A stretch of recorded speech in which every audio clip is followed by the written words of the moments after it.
Bonjour à tous, on se retrouve sur la chaîne Basket Session Reverse, nouveau CQFR. Hier soir, le coup d'envoi des finales de conférence et on a eu le droit à un premier match très serré entre Dallas et Minnesota. Victoire des Mavericks sur le parquet des Timberwolves, 108-105.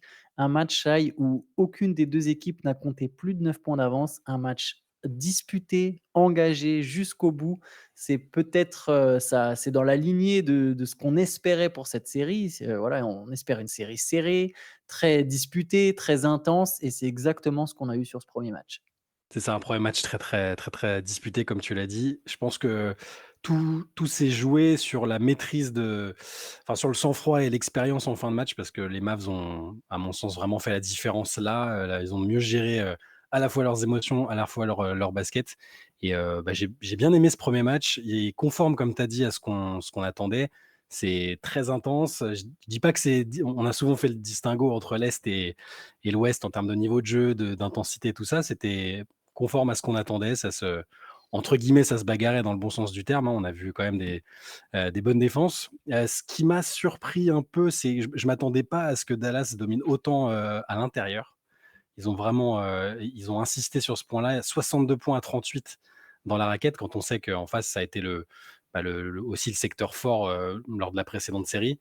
Et je m'attendais pas spécialement à ça. Dallas qui a pas pu, particulièrement compter sur son tir extérieur et qui a surtout axé son match sur cette, domination intérieure, sur de la grosse défense sur Anthony Edwards. On se doutait bien, là aussi, que ça allait, qu'ils allaient aller dans ce sens-là et 1re victoire déjà à l'extérieur. Si je dis pas de bêtises, je crois que c'est la première fois depuis que Jason Kidd est coach des Mavs que Dallas gagne le game 1 d'une série. Ouais, ils avaient perdu, bah, notamment sur ces playoffs, ils avaient perdu les 2 derniers et oui, ça fait 5, ouais, 5, je Ouais, crois, du coup 6 même, 5 je crois que séries, c'est même 5 6, ou ouais. 6 séries de suite, Ouais. ouais. Edwards, il avait l'air fatigué, hein.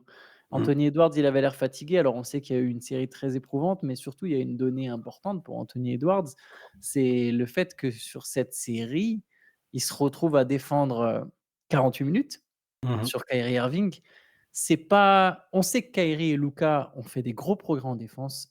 Non, c'est pas on fait des gros progrès, se donnent en défense. Kyrie défend très bien sur ses playoffs. Il a encore été très bon cette nuit. Luka a eu quelques très belles séquences sur Mike Conley notamment, j'en ai une en tête sur Mike Conley où il tient parfaitement il tient Et parfaitement son bloc. à la fin du match aussi, là, il a cette espèce de c'est en fait, il fait 2 actions Ah oui, décisives en fin de sur match. Gobert, oui. Voilà, et il arrive c'est une interception, mais il y a une passe lobée vers Gobert, tu as l'impression que ça fait panier tous les jours. Il reste 1 minute, le score est serré et il jump, on n'a pas tellement l'habitude un peu, mais il jump pour intercepter le ballon et quelques secondes après, en fixation sur McDaniels, il met le panier. Donc 2 actions décisives pour Luka et je te rejoins sur la Ouais. défense des 2 en termes d'effort et pas que d'effort d'ailleurs, hein, parce que ça sert pas à grand chose de juste de faire des efforts et de cavaler. Il faut aussi, défendre correctement et les 2 le font très bien, je trouve. Oui, et ce que je voulais dire du coup, c'est qu'ils défendent les 2, mais ils n'ont pas une mission défensive, Mmh. claire sur un attaquant adverse, donc ils peuvent quand même mettre le gros de leur énergie en attaque. Là où Edwards, sur ce match, il s'est retrouvé à devoir chasser Kyrie Irving une grande partie du match et Kyrie Irving a été excellent. On va en parler, tu as parlé, bah, du coup, tu as parlé des actions décisives de Luka. Luka, il met 15 de ses 33 points dans le 4e quart-temps, mais avant ça, Kyrie a mis 24 de ses 30 points en première mi-temps, donc 63 points pardon, en cumulé pour les 2 stars. Donc voilà, Edwards, il se retrouve à chasser Kyrie Irving, à devoir vraiment se donner des 2 côtés du parquet et on a vu qu'en attaque, il avait nettement moins de jus, nettement moins d'attaque du cercle. Je vais regarder les stats exactes, mais il me semble qu'il prend 12 de ses 16 tentatives à Edwards, c'est des 3 points. Il n'a Mmh. pas pu attaquer le cercle, il n'a pas pu pénétrer, il n'avait pas le jus. Il y a plein de fois, il se contente de rester en périphérie et tu sens qu'il est fatigué. Après, il a mis des 3 points en fin de match, il a fini par en mettre et ça a failli faire pencher la balance en faveur de Minnesota parce que Minnesota menait 102-98 justement sur un 3 points d'Edwards à 3 minutes du terme et après, tu l'as dit, ils ont moins bien géré que les Mavericks la fin de match. Ouais, et alors, les matchs où Anthony Edwards, est moins bien en attaque, dans ces playoffs, Minnesota a réussi à compenser, avec des alternatives avec, Karl Anthony Towns, tantôt McDaniels, parfois Conley. Là, il y a eu McDaniels qui est cette variable, intéressante pour eux. Il marque 24 points, donc c'est son 3e match de suite à 20 points ou plus. Par contre, Kat a pas du tout été dans la même lignée que les derniers matchs. Il a shooté à 6 sur 20 et il a plus, Tu sais, cette mission dont tu parlais, quand on a fait la preview de la série, il a plus la mission sur Jokic, et du coup, il est un peu moins, en tout cas sur ce match 1, il a été moins utile, sa taille a été moins utile, défensivement que contre Denver, et donc quand en plus il est maladroit en attaque, il est beaucoup, beaucoup moins, utiles, aux Wolves, et il leur a manqué aussi, ouais, un peu de scoring, que ce soit de Cat ou des autres, même si McDaniels a encore fait un bon match, je trouve. McDaniels, il avait jamais fait plus de 20 points 2 matchs de suite. Mmh. Les Mavericks ont clairement choisi de le laisser ouvert à 3 points. Il a mis 6 paniers à 3 points. Je pense qu'ils vont continuer. Il y a quelque chose que j'ai bien aimé d'ailleurs justement chez Jason Kidd, c'est le courage de ne pas changer de stratégie défensive. C'est-à-dire que malgré le fait que McDaniels a mis ses 3 paniers à 3 points, les 3 premiers, Mmh. il a dit: «Non, non, mais on peut vivre avec ça». Et je pense, alors ouais, McDaniels, on verra, hein, sur cette série, si McDaniels continue à être Ray Allen, effectivement, ça pourrait pencher en faveur des Timberwolves, mais la logique voudrait que McDaniels, à un moment, il rate. Ouais. McDaniels, 3 matchs de suite à 20 points, ça ne lui est jamais arrivé dans sa carrière. C'est un shooter assez maladroit d'ordinaire. Là, il met dedans, tant mieux pour Minnesota, et c'est pour ça que c'est même un peu dur pour les Timberwolves de perdre un match où les Mavericks shootent à 6 sur 25 à 3 points, Mmh. 24% à 3 points. Il n'y a aucun apport ou presque. Il y a Derek Lively qui, encore une fois, est excellent. Gafford Ouais. a fait son match, et PJ Washington n'était pas mauvais, mais il n'y a aucun apport à 3 points venant des. Enfin, PJ Washington, mais le tir dans le corner quand même qui donne l'avantage à la fin. Mais il n'y a pas Derrick Jones Jr., il n'a pas été mauvais, mais il n'a pas mis de 3 points. Josh Green, il n'a rien rentré. Tim Hardaway, il n'a même pas pris un tir, mais bon, ça, c'est à la limite, généralement, tant mieux. Il y a. Ça devient un peu le nouveau souffre-douleur, Ouais, ouais, discrètement là, ouais, mais Tim on peut Hardaway plus Jr. attaquer Ouais. 4 sans prendre à Hardaway. Mais voilà, il y a pas eu d'adresse extérieure chez les Mavs. Il y a eu beaucoup d'apports de Naz Reid, de Kyle Anderson, 15 points pour Naz Reid, 11 points pour Kyle Anderson, 24 points de McDaniels. Gobert met 12 points. Donc il y a beaucoup de joueurs de complément des Timberwolves qui marquent, et malgré ça, Minnesota perd. C'est pas forcément bon signe pour les Timberwolves, même si on peut penser qu'Edwards et Kat vont avoir des meilleurs matchs. Mais on peut aussi penser que le supporting cast des Mavericks sera plus d'adresse par moment. Et ça me permet de revenir à Kyrie et Luka. Le Ouais, star power a fait la différence. clairement. Et il y a un truc, les Timberwolves, on se demandait lors du podcast comment défendraient les Timberwolves. On était intrigués de voir ça. Ils ont choisi de drop sur pick and roll avec Gobert qui recule. Et ça, par contre, enfin, alors, Reggie Miller, Stan Van Gundy et les commentaires ont cessé de répéter pendant le match que c'était absolument pas viable. Mais il faut quelque part leur donner raison, c'est que c'était effectivement pas viable du tout. Kyrie et Luka, enfin, le pari des Timberwolves était quand même osé, c'est qu'ils ont fait le pari. On parle souvent de ce truc de qui va les tuer. Pardon, je fais un peu long. Et là, ils ont fait le pari de se dire, bah, nous, on ne veut pas laisser de 3 points dans le corner. Donc, on n'a pas un mec qui va venir en aide depuis le corner. On va juste reculer, et on va laisser Kyrie et Luka nous tuer. Ah, pas sûr que ça marche à tous les coups, parce qu'effectivement, Kyrie et Luka les ont tués, quoi. Bah, il y a pas eu beaucoup de matchs dans ces playoffs où Kyrie et Luka ont été, aussi productifs en même temps aussi. Donc le choix me paraissait pas déconnant à la base. Sauf que là, Kyrie, sa Ah, première ils ont mi-temps, rarement eu autant d'espace, en voilà, fait. c'est C'est vrai ça le aussi. truc, en fait. C'est vrai aussi. Donc c'est là qu'on va voir si cette, stratégie, est-ce qu'ils vont être capables, à chaque fois de refaire. C'est probable vu le niveau de ces 2 là, et pour parler d'eux, alors là, ce qui est bien, c'est qu'ils se sont reliés parce que Kyrie, sa première mi-temps, laisse tomber, il marche sur l'eau, il rentrait tout, et après c'est Luka qui a pris le relais. Mais ce que j'ai bien aimé, et c'est ce que je soupçonnais pas forcément, ou c'est ce qui m'inquiétait un peu. Je me demandais si leur association, je parle au début, hein, là maintenant en cours de saison, évidemment, on a vu que ça marchait bien, mais même l'année dernière, quand Kyrie est arrivé, j'étais pas sûr qu'ensemble ça puisse fonctionner. Là, il y a un tel, enfin, tu vois dans leurs interactions sur le terrain, en dehors, c'est de mieux en mieux, en fait. Parce que quand tu Mmh. vois Luka après le match, dire que, il dit: «Je suis tellement content qu'il soit là, sans lui, on sera à -20 à la mi-temps, c'est tellement un joueur exceptionnel». Cette espèce d'admiration que suscite Kyrie chez Luka et vice versa, ça a pas de prix, et pour leur force de frappe offensive, si en plus les 2 ils sont bons en défense, et ils sont vraiment, enfin, je le répète, hein, défensivement, le niveau d'effort et même leur intelligence défensive, je m'attendais pas à ce niveau-là non plus. Donc même dans un match où tout n'a pas été parfait, ils arrivent à l'extérieur à aller prendre ce premier match, et c'est en partie grâce au tandem. C'est aussi, tu parlais rapidement de Derek Lively, il est incroyable, enfin, l'impact qu'il a sur les matchs, quel que soit le temps de jeu, la situation, C'est quoi son plus-minus?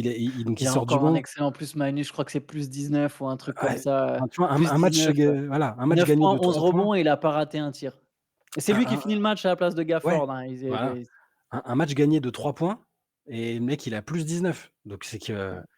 tu vois? Et c'est quand même qu'il a il a été impactant, et si on regarde cette stat qui veut pas tout dire encore une fois, hein, mais sur le plus-minus, de l'autre côté, il y a que tu as Rudy qui est à +10 quand même, tu vois? Ouais, Bon, parce 12 que points, dès 7 qu'il est rebonds, 2 sorti et que contre. c'était 4, Ouais, c'était trop compliqué. ouais, c'est ça. On en revient à la difficulté du match de 4, et c'est là que ça va être intéressant aussi de voir comment il va réagir parce que c'est pas la même série, c'est pas le même adversaire que Denver, contre les Nuggets. Il a vraiment été excellent. Il s'est réadapté quand il a eu un match un peu difficile. Ça va être un challenge pour lui aussi de montrer qu'il a vraiment cette évolution et qu'il est vraiment devenu ce joueur, plus adaptable, qu'il l'était avant. Il a pas eu de chance aussi, hein, Towns. Il y a plein de tirs, où Mmh. ça ressort, Ouais. tu il y a le 6/20, ça pouvait, tu sais, à peu de choses près, c'est en fait un 10/20, tu vois? Et il a eu un gros coup de chaud sur la fin, Mmh. c'est ça qui ramène les Timberwolves, ils étaient menés 102 4 non, pardon, il y avait donc 102 il y a donc eu 102-98 pour les Timberwolves, mais je crois qu'il y avait 98-92 et ils passent un 10-0, Il y a un les 10-0, ouais. Timberwolves, pour passer à 102-98 et c'est essentiellement 4. Il y a un 3 points d'Edwards dans le lot, mais c'est 4 qui a d'un coup un gros coup de chaud. Mmh. Après voilà, il a des tirs qui ont roulé autour du cercle.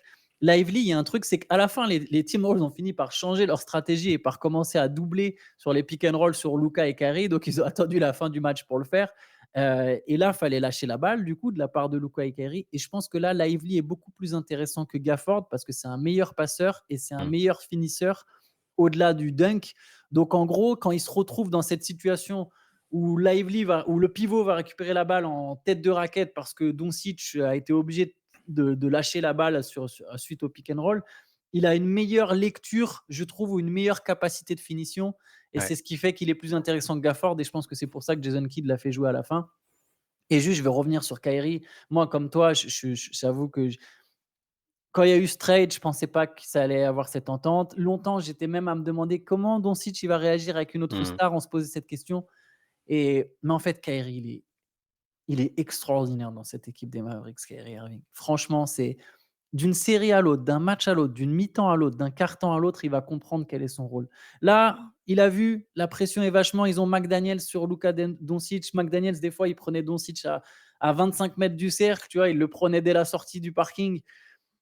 Kyrie, il a capté, il a dit: «Ah bah, ça va être à moi. En plus, j'ai Edwards sur moi ou Conley, donc de toute façon, je vais les faire bosser». Il a attaqué très fort en première mi-temps. Il met des les Mavs sont en difficulté, il met des paniers, mais encore une Ouais, fois, le niveau de difficulté, il il est a tellement. une élégance technique. Il y a peu de Mmh. joueurs qui sont plus kiffants à regarder que lui quand même. Ah ouais, Techniquement, c'est exceptionnel. Tout est tellement propre, il est tu sais, c'est gainé, c'est fluide, franchement, c'est vraiment magnifique à voir jouer et en plus, à côté de ça, tu le vois défendre, tu le vois parler calmement. Il a l'air tellement relâché, je sais pas comment ouais, expliquer, tu vois? je l'ai jamais vu comme ça, Il est honnêtement, c'est quand même un joueur qu'on voit depuis des années, on l'a vu dans tu différents l'impression il est en contextes. paix. J'ai l'impression il est en paix pour la Exactement. première fois de sa vie, C'est tu vois, il est en paix. et ça, on n'était pas sûr que ce soit possible parce que, on l'a vu dans différents contextes, Kyrie. On l'a vu, le jeune débutant qui veut tout casser à Cleveland. Après, un peu lieutenant de LeBron, bah, toujours à Cleveland, hein, mais à Boston, c'était un peu une somme d'individualité, il savait pas trop comment se placer. Puis il y a eu le truc avec les fans où il leur a dit: «Je reste», puis finalement il reste pas.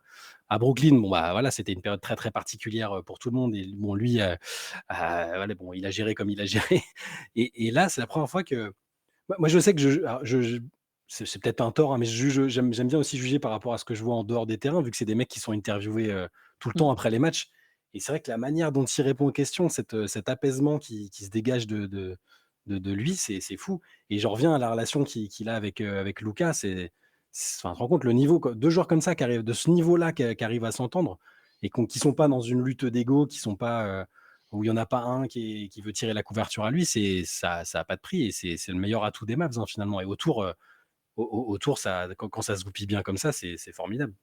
Apparemment, il emmène même Luka dîner. Ils ont raconté cette anecdote pendant le match. Il emmène Mmh, Luka dîner, pendant longtemps, pendant des heures, pour parler d'autre chose que de basket, lui faire mmh. comprendre qu'il y a pas que le basket. Vraiment, Luka, il y a que le basket dans sa tête. Lui ouvrir un peu sur la vie et puis l'aider, bah, quelque part à se relaxer aussi, Luka, tu vois? Ça te permet de décompresser sur les matchs, te rappeler, bah, que si tu perds, c'est pas non plus, tu vois, c'est pas une question de vie ou de mort Et ouais, l'entente entre Tu les 2, crois tu as raison. tu crois qu'il lui a dit: «Ah tiens, j'ai quelques documentaires à te faire visionner, Ouais, je pense aussi qu'il doit lui partager quelques théories fumeuses, mais non, mais Mais franchement, sportivement, ça marche, il y a rien à mais dire. tu sais, honnêtement, même sur ça, franchement, on se tapait des barres des fois avec Théo Ouais, sur l'Instagram il s'est calmé de quand même, Kyrie hein. Irving. L'Instagram de Kyrie Irving à une époque, je vous jure, Ah franchement, c'était exceptionnel, il y avait de tout. Mais c'est pas, je me moque pas de ses croyances, vraiment. C'est pas ce que je suis pas en train de me moquer de ce que peut penser ou croire Kyrie Irving. C'est juste, je suis pas du tout sur le fond du contenu, mais plus sur la diversité. Il y avait des trucs, ça partait ah dans oui, tous les sens. mmh. C'est pas sur la nature vraiment, c'est plus l'ensemble, la vision d'ensemble de son Instagram était, je sais pas, ça donnait, je veux pas juger les gens sur leur réseau social, mais sur leur profil Instagram, mais ça donnait une image d'un mec qui part dans tous les sens. Et après, c'est sa vie, tu vois, ça devrait même pas nous regarder quelque part. Mais paradoxalement, aujourd'hui, son Insta j'ai jamais trouvé Kyrie aussi en paix, et paradoxalement, son Instagram est, je sais pas, nettement plus Ouais. sobre. Après voilà, ça va sembler très bizarre ce que je dis là, c'est peut-être, peut-être qu'au final, c'est pas si important et Non, puis mais ça me ça avait une regarde pas, tu incidence. vois, quelque part, Mais je pense que c'est mais non, mais mais je je pense que trouve qu'il est en si on en parlait, c'est que ça avait quand même une incidence sur le reste parce que alors après, on va pas revenir en détail dessus, mais ça a provoqué, bah, une mise à l'écart pour certains trucs. Le fait qu'il puisse pas jouer, alors, voilà, encore une fois, c'était son choix au niveau de la vaccination, il y a pas de problème, mais c'est des choix qui ont eu et des une occupation, une activité, pas une multitude d'activités diverses et variées, sur les théories, qu'il aimait, consulter et tout. Ça faisait beaucoup de choses. Il était très occupé et du coup, il avait, peut-être, moins de disponibilité d'esprit pour se concentrer sur le basket, plus tout ce que ça a provoqué. C'est pas facile à gérer, je pense non plus, hein, personnellement, médiatiquement, tout ça. Et là, tu as raison, il est hyper apaisé et du coup, on peut juste peu importe ce qu'il fait en dehors, peu importe ce qu'il consulte, quelles sont ses croyances et elles lui sont propres, il y a aucun problème. Mais là, il est enfin, au niveau du basket, il est tellement fort là que qu'on s'en fout totalement de ce qu'il fait en dehors, quoi. ouais, puis même au-delà de ça, tu vois, parce que moi, à la limite, ses positions sur la vaccination, tout ça, bon, honnêtement, je m'en fiche un Mmh. peu. Ce qui Le côté provocateur volontaire qu'il a sur la société, ça pareil, je m'en fiche un peu, ça, tu vois, ça me j'ai même pas envie de commenter dessus. Par contre, je trouve que même dans le basket, il était provocateur, en fait. Tu Mmh. vois? Il avait et alors, pour le reste, je m'en fiche, ça dépend évidemment. Enfin, quand je dis: «Je m'en fiche», Oui. c'est pas ça. C'est pas que je m'en fiche sur, quand il provoque, en dehors du basket, je m'en fiche pas, mais bref. Tout ça pour dire que même dans le basket, il avait un côté provocateur. Par exemple, quand il était avec LeBron, il provoquait vachement ses coachs, il provoquait même LeBron. Tu vois? Et je me souviens que Tyronn Lue qui pétait des plombs parce que Kyrie voulait pas respecter les principes d'isolation, où Mmh. Tyronn Lue disait: «Non, mais une iso, c'est 3 secondes, s'il te plaît, tu fais ça vite, sinon tu casses tout notre jeu». Et lui, il gardait la balle, il gardait la balle. Il y avait déjà un peu cette volonté. Même à Brooklyn, hein. À Brooklyn, exactement, j'allais y venir parce qu'à Brooklyn, oui, il y a tout ce qu'on connaît, autour de certaines choses qu'il a partagées et cetera. Bien sûr que quand il partage des théories négationnistes, je valide pas ce que fait Kyrie Irving. C'est pour ça que quand je dis: «Je m'en fous du côté provocateur», je m'en fous pas complètement, mais bon, Mmh. déjà avant même ça, rien que sur le basket, il y avait encore là aussi de la provocation, tu vois? Avec Steve Nash et cetera. Et là, il y a pas ça du tout en fait à Dallas. Ouais. Il y a pas du tout de provocation, ne serait-ce que sur l'aspect basket, avant même qu'on parle de la vie privée et de ce qu'il pense et cetera. Il est dans le jeu, il est complètement dans le jeu, il force rien, quoi. Quand il force, c'est parce qu'il sait, et c'est parce que paradoxalement, c'est les moments où Dallas a besoin qu'il force, quoi. Ouais. C'est c'est vraiment beau à voir, ce qui se passe autour de Kyrie Irving et de Luka Doncic, du coup. Mais cette Absolument. série s'annonce très serrée, je pense, Shai, je pense que là, Ouais, bah, c'est de toute façon là, je pense que c'était un bon premier exemple, les 2 ont de la mar une marge de progression, hein. On sait que les Wolves peuvent faire mieux que ça, on l'a vu contre ouais, Denver ouais. et même Dallas, tu as raison de le dire, c'était pas un match parfait, alors le tandem a été très fort, mais autour, il y a des joueurs qui peuvent faire mieux donc c'est bien, c'est conforme à nos attentes et ça va être une série vraiment excitante. Ouais, on a hâte de voir les ajustements. Je pense Mmh. que ça va être serré vraiment tout du long. On peut finir en vitesse avec les All NBA Teams. Ouais, Alors hier, on a eu les All Defensive Teams. Du coup, on a appris, on s'était pas rendu compte qu'il y avait plus de position. On ouais. était pas très bien à la page. Sur les All NBA Teams sur les All NBA Teams aussi, donc j'avais un peu peur, mais au final, les All NBA Teams ont quand même du sens. Je vais donner les 3-5. Ouais. Sur le premier 5, Jokic, Yanis, Tatum, Luka. Cinquième année de suite qu'il est dans la first team, Ouais, Luka. c'est Cinquième année de suite. Il a plus de first team à 25 ans. Il a déjà plus de first team que Stephen Curry. Kevin Garnett, Dirk Nowitzki, Moses Malone. Il y a plein de légendes comme ça qui n'ont pas été nommées autant de fois que lui dans la first team et il est prêt pour signer une extension 346 millions sur 5 ans. Il va pouvoir signer ça. Et il y a Shai Gilgeous-Alexander dans le premier 5 aussi. Ah, qui lui aussi, du coup, il est Ouais. éligible à un supermax pour un peu moins de 300 millions. Enfin, Ouais, sur c'est 4 ans, il va toucher 81 millions l'année. 1 million par match. 80 millions l'année. Oh la 80 vache. millions l'année sur la dernière année de contrat de chez Gilgeous-Alexander. Ce sera le premier joueur qui sera. Parce que Luka, du coup, elle arrive avant, donc il ne montera pas jusqu'à 80 Ouais. millions. Mais chez Gilgeous-Alexander devrait devenir le premier joueur avec un contrat à 80 millions la saison. C'est 1 million par c'est match. totalement 1 million par match. 1 million par match. On dirait sur les séries télé à succès quand ils négociaient 1 million l'épisode pour Ouais. 20 épisodes. Enfin bon, les chiffres sont vertigineux et même ça me fait penser. Alors après, on n'a pas encore donné les autres teams, mais Anthony Edwards est Ouais. dedans, Tyrese Haliburton aussi. Et les bonus, j'ai vu les bonus, je me suis dit juste une sélection. Alors, c'est beaucoup de travail d'être dans une All-NBA team, c'est que tu as fait une saison exceptionnelle. Mais 41 millions de bonus, c'est-à-dire que ton salaire annuel, il passe de. Enfin, c'est déjà des sommes folles et 41 millions de bonus, tu vois. Pardon. Ouais, mais c'est ça. Dans le deuxième 5, il y a donc Anthony Edwards, il y a Jalen Brunson. C'est le premier guard des Knicks qui est Mm. sélectionné dans une All-NBA team depuis 1975. Avec C'était Clyde Frazier, Frazier, ouais, Walt ouais. Frazier, qui était le dernier. Donc il y a Jalen Brunson, Anthony Edwards, Kevin Durant, Kawhi Leonard, Anthony Davis. Donc Ouais. Davis et Leonard récompensés aussi pour leur saison sans blessure. Ouais. Eux ont passé le cut des 65 matchs. Mm. Et dans le troisième 5, on a donc Tyrese Haliburton, tu l'as dit, avec Stephen Curry, Devin Booker, Domantas Sabonis et Ouais. LeBron James. Toujours là. 39 ans, joueur le plus âgé à être nommé dans une NBA team, sachant qu'il avait déjà été le plus jeune 19 ans en arrière. Oh là là, laisse C'est tomber. vraiment complètement dingue. La longévité. Encore une fois, dans les débats pour les débats amusants ou pas. Enfin, c'est toujours divertissant les débats sur le GOAT et tout ça. Chacun a son opinion, mais son meilleur argument, franchement, ça reste quand même cette excellence dans la longévité. Je dis pas que c'est mon point de vue, hein, mais je dis que s'il doit défendre quelque chose, en plus de son niveau de jeu, de tout ce qu'il a été capable de faire sur le terrain, c'est quand même la longévité, l'excellence sur la durée, c'est du jamais vu, même quasiment tout sport confondu. Honnêtement, c'est assez bluffant. Et j'en profite pour parler d'un commentaire de Sweet Charles sur le forum Basket Session qui a la justesse de noter que c'est vrai que c'est assez fou qu'il y ait 2 Lakers et 2 Suns, 2 équipes qui ont fini quand même au-delà du top 5 alors qu'il n'y a pas 2 Celtics.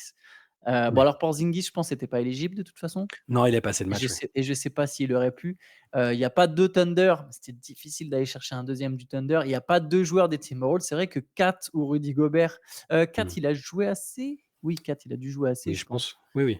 Mais c'est vrai que bon, ils auraient pu éventuellement et j'étais rassuré, je vais le dire, qu'il y ait pas Victor Wembanyama quand même. Oui, oui, quand J'ai même. l'impression que si tu laissais Kevin O'Connor voter, Victor Wembanyama aurait été, au moins dans le deuxième 5. Ouais, alors non pas que je pense que Victor, il est pas très loin au final d'une All-NBA et Oui. peut-être même dès l'an prochain, mais encore une fois, en fait, ce que j'aurais trouvé embêtant, c'est que j'aurais eu l'impression que Wembanyama n'y est que pour des raisons narratives. Mmh. Non pas que sur le terrain, tu vois, il est pas loin, mais tu vas pas le mettre à la place de Sabonis ou même d'Anthony Davis, tu vois? Ou de Nikola Jokic ou de je sais pas, quel autre joueur, mais ou Mais même Kevin Durant, j'aurais trouvé ça rude, tu vois? ouais. J'aurais trouvé ça Ce dur qui qu'il y ait ce qu'il a Wembanyama dedans. ce qu'il a fait sur sa saison rookie, c'est déjà assez exceptionnel. Enfin, quand on énumère tout, Ouais, j'ai vu un post, je sais plus ah, qui avait posté ce tweet, saison mais tous les fantastique. en termes d'accomplissement statistique, de récompenses individuelles, tout ça, ce qu'il a fait, c'est déjà, il est dans les meilleures saisons all-time. Si tu en prends 10-15, on avait eu cette discussion, hein, c'est pas la meilleure saison rookie, mais voilà, entre le niveau affiché, le potentiel, les accomplissements statistiques et les récompenses, c'est déjà exceptionnel. Donc ça sert à rien de brusquer, heu, de brusquer, quoi. Et il va le faire très vite, je pense. Les All-NBA Team, plusieurs All Defense, plusieurs titres de meilleurs défenseurs, il n'y a pas de problème là-dessus. Peut-être, on ne sait pas, on se demandera à quel moment ça va arriver. Est-ce que c'est la deuxième, troisième, quatrième année? Mais voilà, quand tu vois tu parlais de Doncic qui a déjà plus de All-NBA Team, ça n'a pas été dans l'ordre dès sa saison rookie, mais après, il a embrayé vite et je pense que Victor va faire ce genre de parcours et de carrière, à mon avis. Ouais, ouais, je suis d'accord avec toi. Oui, je pense qu'on va vite le retrouver dans les All-NBA Team. Ouais, On va s'arrêter là pour aujourd'hui. Aujourd'hui, le replay de la late session sera absolument. disponible sur YouTube. avec un invité en plus. Alors il y a pas moi, mais il y a un invité un peu spécial sur la Head Session. Donc n'hésitez pas à Et checker ça et on se retrouve et demain pour hésitez pas non plus à nous envoyer des questions pour le CQFR du oui, week-end. tu as bien raison. Hésitez pas, parce que enfin, c'est vrai qu'on le rappelle pas toujours, mais puis parce que vous nous en envoyez déjà pas mal, hein, mais si ça peut, aider certains à se lancer, à nous envoyer des questions, on y répondra avec plaisir dans le CQFR bonus du week-end. cqfr.rivers@gmail.com, ça c'est l'adresse, donc n'hésitez pas si vous avez des questions sur les finales de conférence, sur quoi en fait, sur n'importe quel sujet Absolument. basket, votre question sera peut-être sélectionnée, on y répondra samedi et en attendant, on se retrouvera demain pour un autre CQFR où on débriefe le match entre Boston et Indiana, ça sera le game 2 et c'est prévu cette nuit. Ciao à tous, bonne journée. Bonne journée.